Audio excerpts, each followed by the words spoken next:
मतदान भरघोस करून घेणं यासाठीची संपूर्ण व्यवस्था चांगल्या रीतीने कराल अशी अपेक्षा आहे। ते करतील ते आपल्याला कळेल।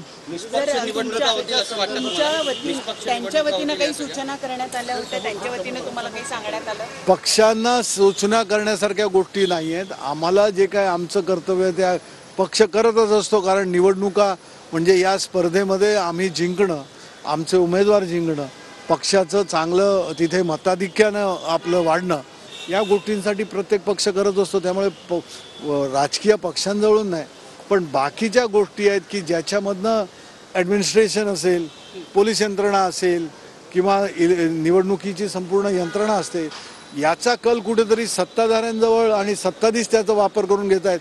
अशा प्रकारचं चित्र हे फक्त राजकीय पक्षांना नव्हे तर तो मतदार अनुभवत असतो, जे अनुभवलं लोकसभेच्या याला, तशा प्रकारचं हे होऊ नये याच्यासाठी जे आम्ही सूचना केल्या। सुरक्षेचा मुद्दा तुम्ही याच्यामध्ये मांडलात, पण असं असतं राज्याची जबाबदारी गृहमंत्र्यांवरती असते।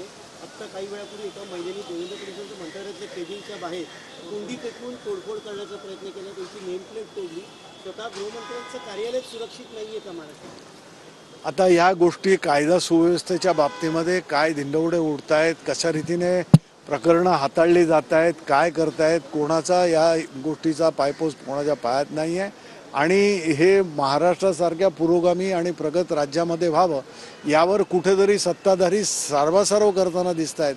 हे कुठेही लोकांना अपेक्षित नाही आहे। लोक चिडले, लोक थांबली आहेत, आता निवडणुका फार जवळ आल्यात। प्रवेश केला होतो, कोण महिला याची माहिती नाहीये, अनोळखी महिलांचा शोध अजून पोलीस घेत आहेत। गृहमंत्र्यांचंच कार्यालय सुरक्षित नाहीये का आणि कसा प्रवेश केला? हे आता जर उदाहरण तुम्ही दिलं, आता आम्ही तर मीटिंगमध्ये होतो, पण हे जर चित्र असेल तर मग संपूर्ण व्यवस्थेवरच फार मोठं प्रश्नचिन्ह हे लोकांच्या मनात देणं स्वाभाविक आहे। लोकांनी काय समजावं? राज्यामध्ये सध्या आरक्षणाचा मुद्दा खूप पेटलेला असताना अशा प्रकारचा प्रसंग घडणं, कुठेतरी लोक वेगळ्या वेगळ्या माध्यमातून आपली चीड व्यक्त करतायत असं म्हणता येईल?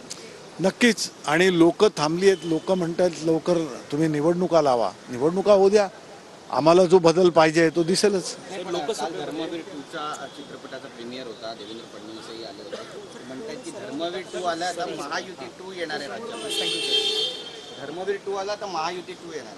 महायुती 2 त्याच्यामध्ये त्यांची जी व्याख्या असेल ती त्यांनी सांगावी, आणि या सगळ्या गोष्टींमुळे लोक तसे प्रभावित होत नाहीत। लोकांना आज तुम्ही काय बोलला